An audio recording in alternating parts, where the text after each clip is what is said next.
The house that answered every knock. Have you ever heard a sound so ordinary that you ignored it, only to realize later it was the last warning you would ever receive? If you love mystery stories with shocking endings, stay until the end because every tiny detail in this story matters. My name is Ethan Carter, and 3 years ago I inherited my grandfather's old farmhouse after he passed away unexpectedly. The house sat alone on a hill surrounded by thick pine trees, and despite its peaceful appearance, every local refused to go anywhere near it after sunset. The first night I slept there, I woke up at exactly 3:13 a.m. because someone knocked 3 times on my front door. When I looked through the peephole, the porch was completely empty, yet the knocking came again, louder than before. The next morning, I asked my elderly neighbor if children were playing tricks in the area, but the color immediately drained from her face. She quietly told me my grandfather had complained about those same 3 knocks every single night during the last 6 months of his life. Curiosity quickly replaced fear.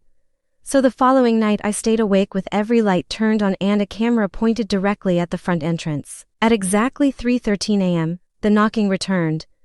But when I reviewed the footage later, the camera recorded the sound perfectly even though no one appeared outside. Determined to uncover the truth, I searched every room until I discovered a hidden journal tucked beneath a loose floorboard in my grandfather's bedroom. The final page contained one chilling sentence written in shaky handwriting: "Whatever you do, never answer the 3rd knock." I barely had time to process those words before the familiar sound echoed through the house once again. One knock, then another, and finally the 3rd.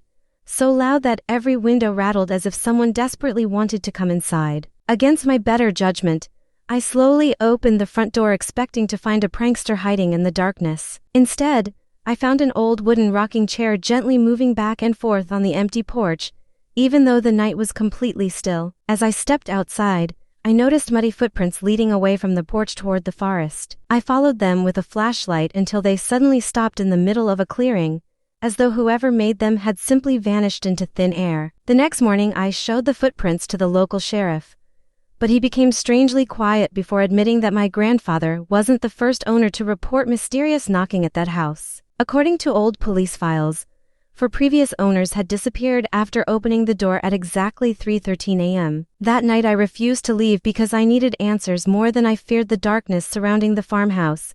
Hidden beneath the porch, I discovered a rusted metal box containing faded photographs of every missing homeowner, including one recent picture of my grandfather holding the very journal I had found. Behind the photographs was a folded letter addressed to whoever inherited the house next. It read, "The knocking isn't asking to come in, it's warning you that something else already has."